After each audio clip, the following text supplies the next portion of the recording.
Bismillahirrahmanirrahim. Dear viewers, Assalamu alaikum. I'm your host Faisal Raza Khan and you are watching Foresight. Viewers, whole of the Muslim Ummah, including Pakistan, observing the day of mourning amid the assassination of the Hamas political leader Ismail Haniyeh and the unprecedented Palestinian genocide which is committed by the Israeli occupation forces not only in Gaza but also in West Bank. Middle Eastern situation becomes volatile, tensions escalating while the dark clouds of war gathering fast. Since 9 months, illegitimate state of Israel and its occupation forces, particularly in Gaza Strip, killed at least 39,480 innocent civilians and injured 91,128 others. After the targeted assassination of Hamas and Hezbollah top leadership in Iran and Lebanon and Palestine itself, the region teeters on the brink of chaos as Iran vows harsh punishment to Israel. War is spilling over to Lebanon, ceasefire talks already disrupted, and fears of Gaza occupation and West Bank annexation is actually growing. Unfortunately, the situation is volatile and the world powers are still mum. Despite of the International Court of Justice 3 rulings, 3 orders in fact, along with that United Nations Security Council resolutions and lots of human rights organizations actions, but unfortunately Israel is not ready to implement anything. It has not adhered the international law. We will try to examine the Iran's decision to take revenge from Israel, the Hamas warning, Hezbollah's retaliation, Yemeni Houthis' potential maritime attacks, what Iraqi factions are actually thinking, China's advocacy for the two-state solution and peace in Gaza, US-Israel's backing, and Turkey's stern warning to Israel. To discuss this very important issue, we have in our studios Dr. Sajid Khattak. He is the Assistant Professor of International Relations Department, National University of Modern Languages, NAML. Most welcome to you, Doctor. Thank you very much for your time. Thank you. We have in our studios Ali Hamza. He is the Assistant Research Associate and right now working at Islamabad Policy Research Institute, IPRI. Most welcome to you, Ali. Thank you very much for your time as well. And online joining us, Shen, journalist from Beijing, China, and I think so right now he is not with us, but he will be joining us in quite a moment. So my first question to you, Dr. Sajid, that Israel is in its targeted terrorism. First assassinated the Hezbollah military commander Fuad Shukr in Beirut, Lebanon, then Hamas political chief Ismail Haniyeh in Tehran, Iran, and now claimed Hamas commander military wing Muhammad Deif in Khan Yunis, and they are claiming it that they have murdered Muhammad in July. Do you not think that Israel is actually spreading terrorism across the region and violating international law, breaching sovereignty and territorial integrity, at least in this case, the 2 independent states of Iran and Lebanon? What would be the ultimate fallout of that? Thank you for having me in the show. This is definitely a blatant violation of international law by all possible definitions of the international norms and values in the international system. In international relations, we actually have 2 competing theories. One is realism and the other is liberalism. And the post-Cold War era is defined by a liberal world order in which we talk of international institutions, and it is believed that whenever some state or some actor, state or non-state actor violates the basic norms of dealings or basically corrupts international system, then international institutions will come into play. Definitely. And they will make it as per a peace. So we have seen that the International Court of Justice is not being respected by Israel, and the condemnation of the international community is not valued by Israel. And recently, yesterday in Iran, the territorial sovereignty of Iran was violated by Israel, and this was, you know, a heinous crime against humanity, and it was also the violation of the, you can say, Vienna Convention on Diplomatic Relations. So this basically is turning the international system into an international anarchic system, whether it was the territorial integrity was violated. It is real because there are three theories going on. One is that it was if it was a missile attack, guided missile attack, it means the territory was violated. It was if it was the drone attack, then it was also the territory violated. But if that was some sort of a planted device, it means that that was some sort of a sabotage or terrorist type of action which was done in Tehran.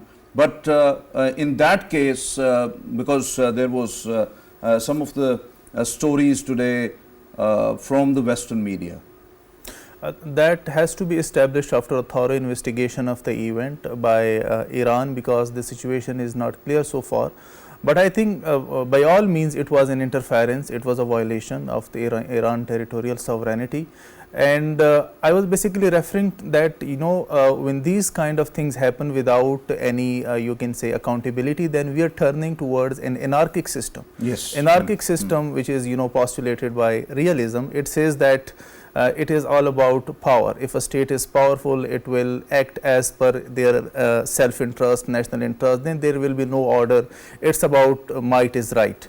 So we wish that the international powers who are, you can say, in control of somehow the international system, they should come forward, and instead of just condemnation, they should do some practical actions. Definitely, you are absolutely right, because it seems in this case of Palestinian case, particularly in Gaza, we haven't seen in the 9 months that if there is any international system, if there is any international order, or there is any international law, it is unfortunate, really unfortunate. So Ali, as Dr. Saab said, the statements which are straight away coming on from Iran, Iranian Supreme Leader Ayatollah Ali Khamenei said that, and I quote, "The criminal and terrorist Zionist regime prepared a harsh punishment for itself." While the Iranian President Masoud Pezeshkian said that Iran will defend its territorial integrity and make the terrorist invaders regret their cowardly actions. What kind of response is actually expected from Iran? A large scale or a targeted and calculated one, which we have seen earlier? To anticipate a response from Iran, it is very important to assess how this was conducted. This operation was conducted, and the intention behind this operation. So firstly, we need to understand that why the Netanyahu regime, the Zionist regime, is under such a compulsion to conduct such operations, which are obviously causing a spiral out in this war. Benjamin Netanyahu, he is under a lot of domestic pressure for freeing the hostages, and his opposition and the Israeli public even has been protesting against him. But his domestic politics, whole edifice of it, stands over this war in Raza. So he has technically sabotaged this ceasefire deal, this prospective ceasefire deal, which was going to be agreed between both of these warring parties. So what he did, he conducted strikes inside Lebanon, killing the Hezbollah commander, and then he conducted this operation inside the Iranian territory to take out Ismail Haniyeh. So it is important to note that, and it was a question asked by the Israeli public as well, that if he can take out Ismail Haniyeh inside Tehran, why can't he just liberate his captives which are being held in Raza by Hamas? So there is a contradiction, we see that.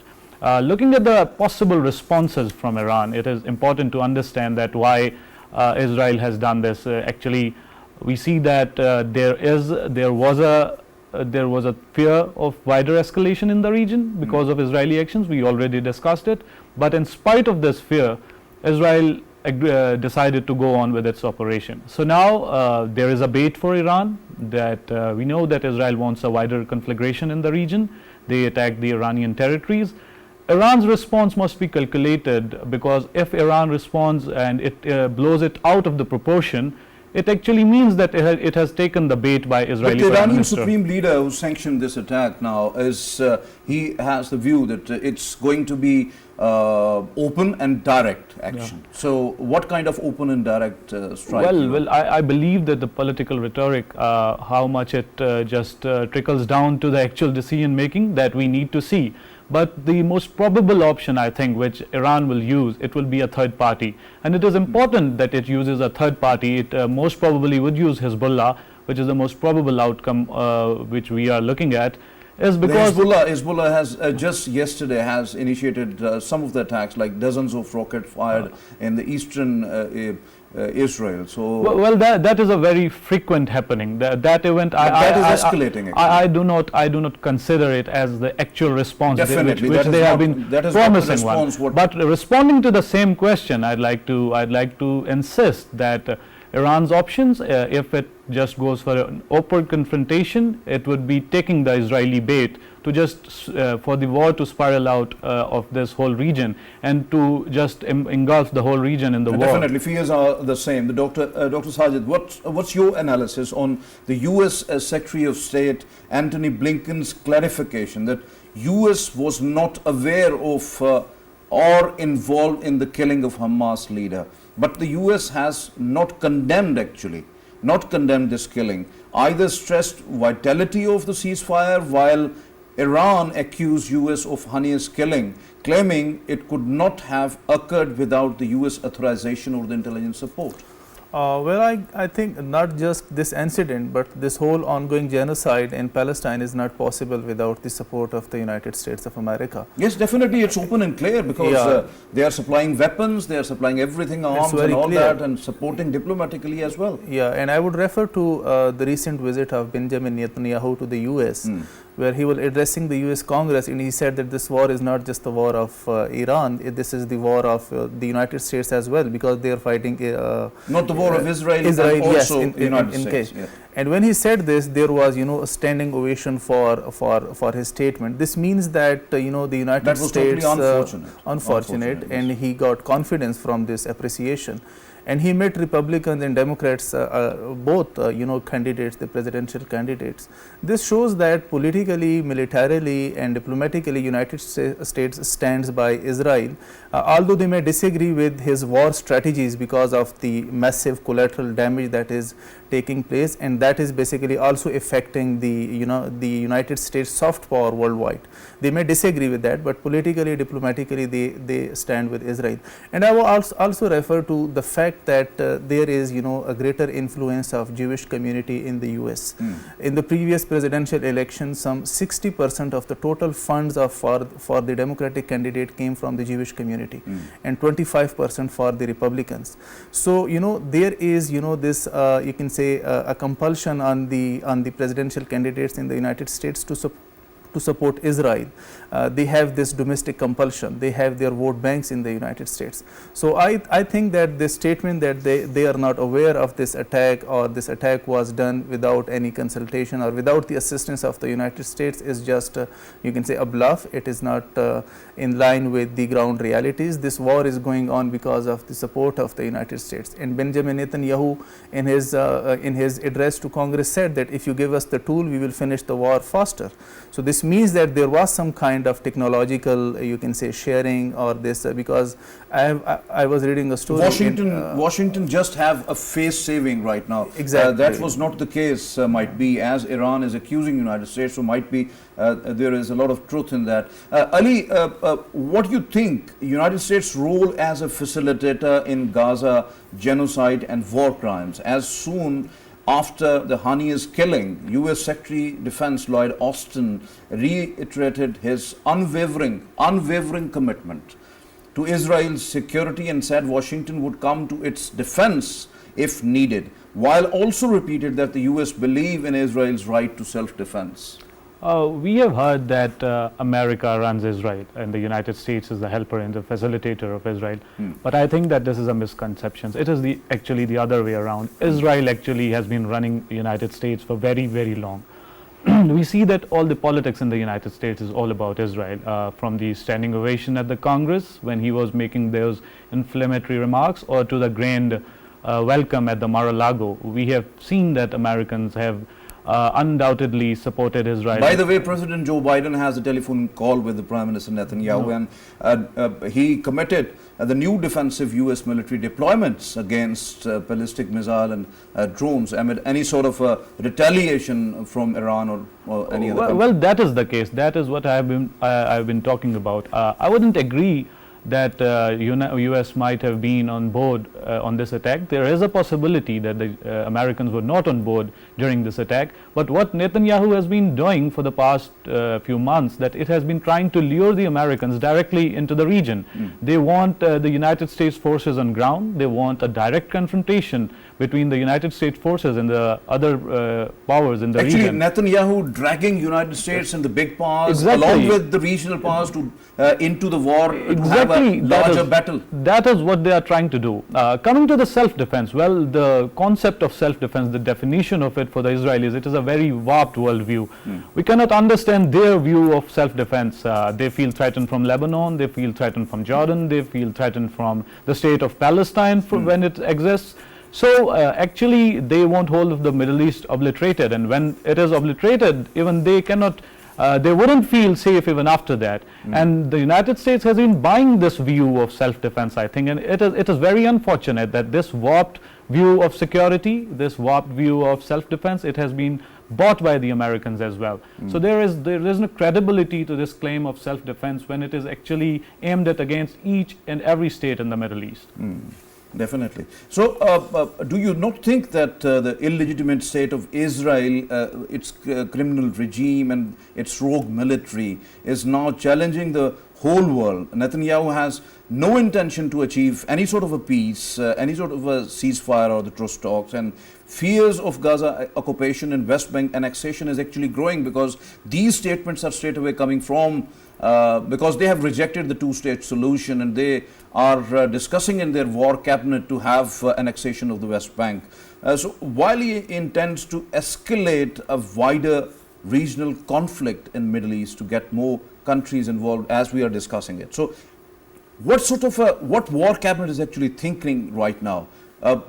Why the two-state solution is not anymore in discussions anywhere? Well, Faisal, when Benjamin Netanyahu was standing in the US Congress and he told that Jerusalem is indivisible and people were applauding him in the US Congress, so I think that there was an American stamp on the death of two-state solution already there in the US Congress. And I think that Israel believes that nobody has the power to just impose the two-state solution on itself, so it is just being belligerent and aggressive. And there is impunity for Israel, we can see that. But the point here is that the precedents which Israel has, we look into the history. In 2012, they killed Ahmad Jabari when he had just offered a truce, a long-term truce with Israel. They did that. He took him out, and it was still the Prime Minister Benjamin Netanyahu which did that.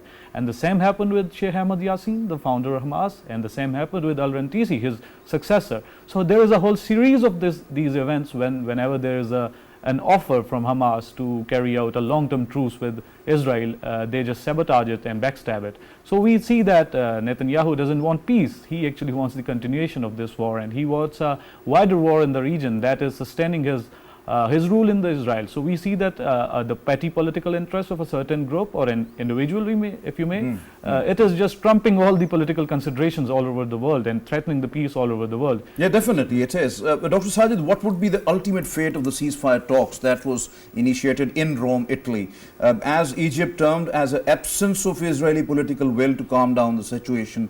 While Qatar questioned how can mediation succeed when one party assassinates the negotiator, who was actually the Ismail Haniyeh.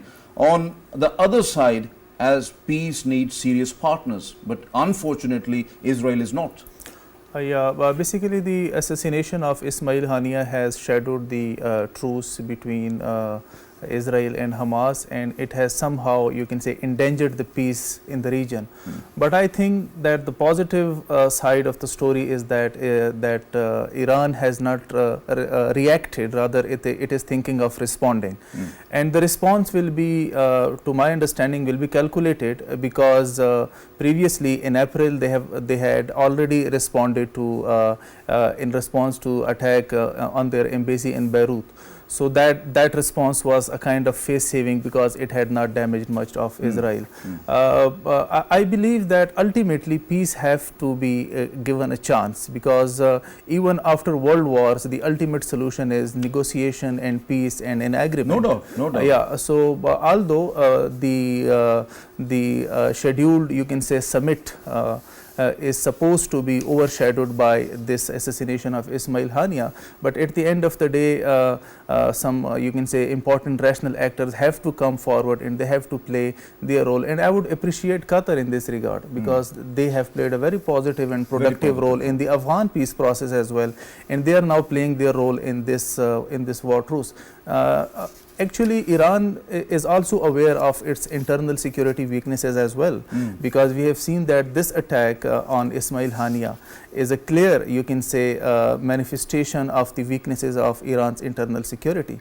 Now, even if Iran, you can say, escalate the conflict further, there is no other state who can come to rescue Iran. Iran is all alone, because they have, although there is diplomatic rapprochement between Saudi Arabia and Iran, but you know, Pakistan, Saudi Arabia and all other, you can say, regional countries are not in line with the ideology of Iran with respect to their position on Palestine. So I think Iran should also be very rational and calculated in its response, and ultimately, you can say, even the United States of America has overstretched in terms of their engagements worldwide. Yeah, definitely. They are involved in everywhere. Ukraine, they are involved in Palestine, and as per Paul Kennedy's The Rise and Fall of Great Power, if an empire, you can say, overstretches itself and engages itself worldwide, then ultimately it is, you know, a sign of its fall. Definitely, definitely. Your point well taken. We have with us from Beijing, China, a journalist from the CGTN. He is the reporter at CGTN, Shen Shiwei. Shen Shiwei, most welcome to Foresight. Thank you for having me here. Shen, you are following this, what the China's initiatives are. China condemned the assassination of Hamas leader with great concern. Foreign Ministry spokesman Lin Jian said that Gaza should achieve a comprehensive and permanent ceasefire as soon as possible. But what would be the implications of Hania's murder on Palestinian factions' unity and future of peace in Palestine? What the China is thinking right now? Yes, as we have here, the Chinese Foreign Ministry immediately gave this response and condemned this kind of attack. And also in the United Nations Security Council, Chinese representative to the UN also reiterated China's stance that the peace is very hard to have a lot of work to be done, and this kind of act can only escalate the tensions. So that doesn't mean any good progress to the peace process. So right now, everyone should be calm. And as our guest speaker has said, Iran didn't react so actively. So now you see every partner now is trying to see a calm and to de-escalate the tensions. But now we can see with the death of Hania, the chief of Hamas, of course the tensions will, the risks of tension is still there. So now we need more partners to cooperate, to have more dialogues to ease the tensions right now. So for China now want to contribute itself to bridge these kind of peace talks, and also to have more efforts to de-escalate the tensions. Shen, no doubt that due to Chinese esteem efforts, 14 of the Palestinian factions unified after a long time. Now, after the assassination of the Hamas chief peace negotiator, he was the peace negotiator. Right now the negotiations were going on in Rome, Italy. How much national unity agreement would be effective amid Israeli conspiracies to fail it, as Israel rejected it at the onset, or it will be more strengthened because we are getting signs from not only from West Bank, because Al-Fatah, one of the delegation, participated in the funeral of Hamas leader in Qatar. Yes. As you can see, the peace talk in Beijing, the Beijing Declaration is a historical one. And as Chinese has said, that Foreign Minister Wang Yi reiterated that the peace process, the unity government will need support from international society. And that means the regional powers like Egypt, like Iran, Saudi Arabia, Qatar shall also be involved. And now with this sudden assassination of Hania, the chief of Hamas, of course, this kind of peace process will be affected.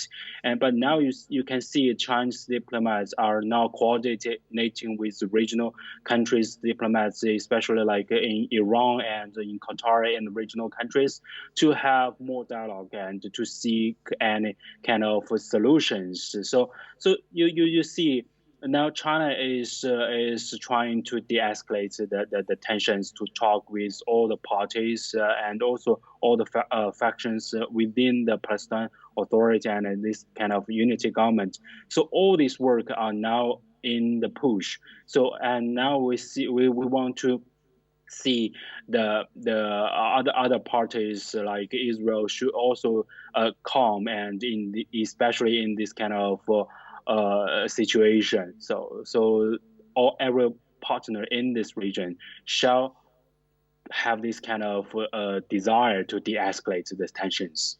So the China's rising influence in Middle East is actually not much welcoming by Israel and its Western allies, especially the United States, as after unification of the Palestinian factions, Beijing revamped its advocacy for Israel-Palestine peace conference to have a specific timetable to implement the two-state solution. Now, what would be the expected next step after the recent unfortunate incident? Actually, for our Israeli friends, they should aware that the China's stance is to have more peace in this region. China doesn't. China already also condemned all these kind of attacks against the civilians, both from the two sides. So the Israeli government should have a clear understanding about China's policy, the peace policy in this region. As we can see, the two states solution is the ultimate solution to have enduring peace in this region, as the international community now have agreed. You can see a lot of countries, new countries like in the Western world, they are now recognizing the statehood of the Palestine, and they are all support the two-state solution. So the only way is to respect the sovereignty of Palestine and the statehood of Palestine and the legitimate rights of the Palestinian people to have their own country. So this is the China's long-standing stance. So that's why China can play a very positive role in bridging the gap between Israel and Palestine. As we can see in the past years, China have also invited the delegates from both sides to have kind of negotiations, both in privately and also in publicly in Beijing. So now for both sides in Palestine and Israel, they are now aware of China's influence and positive contribution to this peace process. And now the priority is to de-escalate the tensions. Definitely, China's role is very important to bring peace and stability in Middle East, particularly in Palestine and for the Palestinian statehood. So, Dr. Sajid, how do you see the Lebanon's Iran-backed Hezbollah and Israel clashes over de facto border becomes intense, especially for after the assassination of the Hezbollah military commander in Beirut, then Hamas chief Ismail Hani in Tehran, while Israeli army chief Herzi Halavi threatened to invade Lebanon and carry out further assassinations. So fear of full-blown war in the region is actually rising. I think this is one of the objectives of Israel to have a full-fledged war, because Israel, is very confident that there is no competing state, in the region. And as far as Lebanon is concerned, Lebanon is facing its, you can say, internal problems. Its Yes. economy is in, you can say, in difficult. There is some 95% depreciation of its economy. And Unfortunately, all around Palestine, all around all those territories, all the countries are suffering very badly. They are suffering from their domestic problems. So Lebanon in itself is not in a position to confront or to counter Israel's aggression. And they have a small population of around, you can say, 5 million, and they will be affected badly.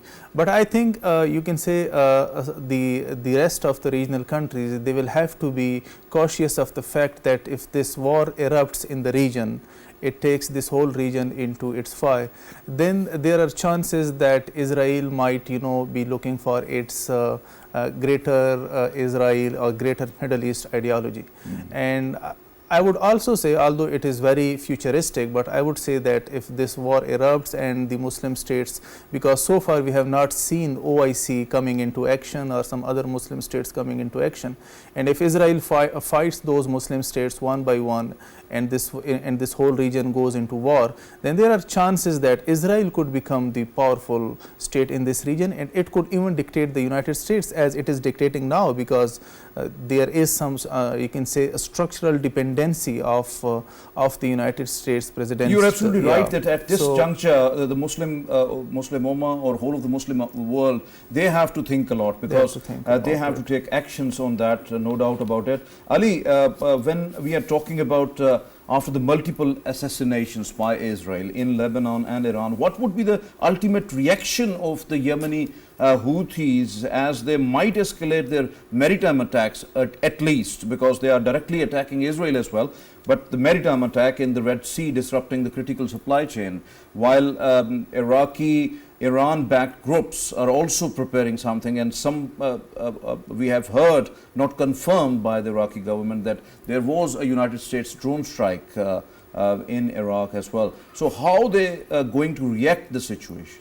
Well, Faisal, I think that to just set the record straight, firstly we need to look at what Israel is expecting right now. They are expecting a response because I think, as it was said earlier, that just trying to stop Israel completely from responding, it is not a plausible measure. It would not happen, because they have just attacked the Iranian deterrence, they have compromised it, and there is a full-blown attack on the Iranian image that it cannot secure its gas. So obviously Iran is bound to respond. But Israelis, it was insisted by the Iranians, the IRGC, and even Hamas that this was a air-to-surface strike which killed Hania, and then it was insisted again that it was the move was orchestrated out of the Iranian territory. But then we see the New York Times story which told us that the bomb was smuggled 2 months ago. So technically, Israel has been implying that this was an intelligence operation, not an attack on the Iranian sovereignty. Means they want that this was not the breach to the sovereignty or territorial integrity. We haven't sent any sort of air object or something like that, but it was an intelligence operation, so that there should be some sort of a calm. So do you think that it's again a face saving by Israel through US media? I think that what they want to do is that they want to exact a response which is absorbent, which they can absorb, which is not a complete attack on their image, as the sole power in the Middle East. And this was done in case of Israel's attack on the Iranian consulate in Syria. That the Iranian response, it was okay, it was in kind, we can believe that, but it did no real damage. So the de-escalation was more feasible. So now Israelis are expecting that Iran uses these third parties, Hezbollah, and most importantly Houthis can be used for responding. But Houthis, I think their geostrategic position, when they leverage that position, the ripple effects are far-reaching for the world. They are not just simply responding to Israeli attacks. They just disrupt the supply chain in the region. We know that the shipping cost has gone very high. Yeah, and definitely. we can see the statement of Abdul Malik Al-Houthi that he just condemned the killing and he told that we will respond. But more important is the statement of Mahdi al-Mashad, the leader of their Supreme Council, that he has said that the Houthis will be part of any retaliatory move by Iran. And when he ascribed responsibility of this killing, this escalation on Israel, it was just judged by his statement that Houthis believe that this war has already spiraled out. They and Israel are already at war. So yeah, this supply line, the Red Sea crisis, it can deepen and things can deteriorate in the region more. Yeah, definitely. It's not only the mere question of critical supply chain. It's going to be a mess in the region. So, Shen, do you think that the Western-Israeli alliance will create an enabling environment in which a three-step plan to address the Gaza invasion would be implemented?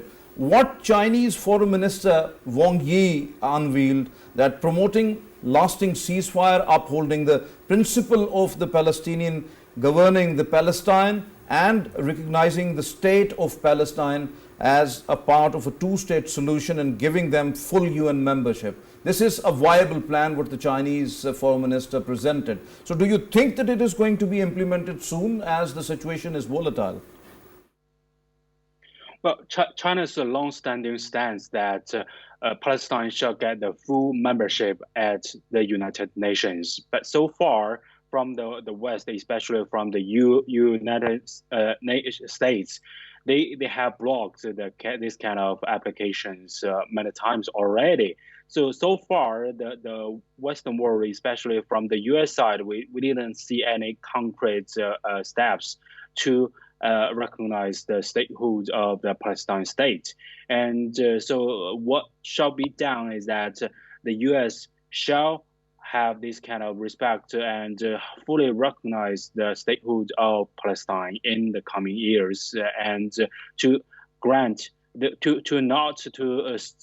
kind of set any barriers for this kind of process. As you can see, the General Assembly has voted unanimously that the Palestine shall be a full member, shall be granted a full membership at the United Nations. And for China's peace proposal, especially for the three steps, of course, China has reiterated we need a lot of support from the international community and also from the regional countries like Saudi Arabia, like Qatar, like Egypt and Algeria, who have broke this kind of peace dialogue and for many times. And so all these efforts shall be done with China's support, with the support from the regional countries. And the priority for these three steps proposal by the Chinese Foreign Minister Wang Yi is to have this kind of ceasefire as soon as possible. We know the U.S. is supporting Israel. Absolutely right, Shen. Dr. Sajid, what your thoughts on Turkish President Recep Tayyip Erdogan warning to Israel, in which he said, and I quote, "Israel poses a threat to the whole world, humanity as a whole, not just Palestine and Lebanon. That occupation state is acting like a terrorist organization and threatened that his country could intervene militarily in Israel." And today he has a telephonic call with the US President as well, and he said that Israel and particularly Netanyahu don't want peace in Palestine and don't want any sort of a ceasefire. But actually he is playing with fire, which is escalating. I think the role of Turkey is very important in this conflict, but I think their role is more important diplomatically. They have to exert their influence because referring to his statement that they can militarily intervene in Israel has some technical constraints. One constraint is that Turkey is a NATO member state, and if they have some military confrontation with Israel, then as per the rules of NATO, if Israel retaliate, then the NATO will have to come in defense of Turkey, which I think is not possible because US is, you can say, the main player in NATO, and it is a strategic strategic ally of Israel. Another constraint, I think, is again the Turkish economy. Turkey is not in a position to have, you know, a military confrontation with Israel. And I would also refer to an ongoing analysis in international media. It says that he basically referred that they can intervene militarily by referring to Turkey's role in Nagorno-Karabakh and in Libya. We can see that there was no boots on ground in Nagorno-Karabakh from Turkey. They just assisted the Azerbaijani government. Means he is talking militarily. about some sort of a military aid to the Palestinians, or some sort of a technical assistance. Exactly. So Ali, very short. What do you think about after the Turkey's president's statement? Israeli Foreign Minister Israel Katz threatened Erdogan that he is repeating actually the Saddam Hussein's role, and he must remember the fate of Saddam Hussein, what happened to him. Faisal, when we see that the domestic political considerations, they are part of the international decision making, there is a lot of rhetoric we see. And if I heard sentiments, I'm sorry, but the rhetoric is on the both sides, like the statements by Erdogan that Turkey will do all that, and then the response by Israel. Both of this is rhetoric, because we see that how they are engaged economically with each other. So I think that Israel lacks the teeth to attack Turkey in that matter, and actually that is not going to happen.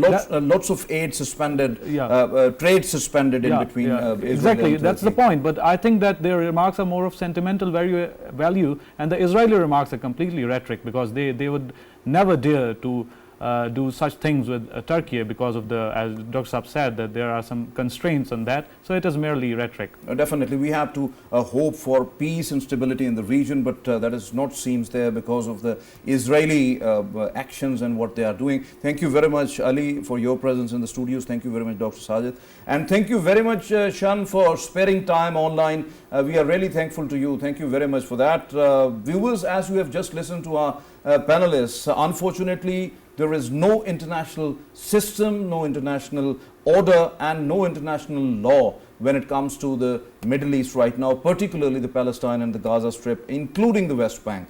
It is the US which is actually supporting on some of the Western countries to Israel to have genocide, war crimes, and atrocities at the high level in Gaza, and also supporting some of the settlers' terrorism in West Bank, because the Palestinians are suffering right now. Israel wants full-blown war, and what they are threatening right now to enter into the Lebanon and have more assassinations. This is going to be a lot of fear that this war is going to spill over. And because of the economic meltdown in Lebanon and rest of the countries, unfortunately, they are not going in position to defend themselves. But some of the Iran-backed proxies, they are going to be in active mode, because the escalation is there. Israel is trying to have face saving through the United States after their attack in Iran and killing of the Hamas leader Ismail Haniyeh. But unfortunately, there must have to be some steps which actually China is taking for peace in the Middle East. China sent a message of peace and calm to all Palestinian factions to have two-state solution in future and some sort of negotiation regarding the ceasefire, what Egypt, Qatar, and the United States are actually doing. But there must have to be a separate alliance to support Palestinians militarily or economically, and also halt Israelis to have more atrocities and genocide in Gaza. This is all from today's Foresight. It's time to sign off. Allah Hafiz.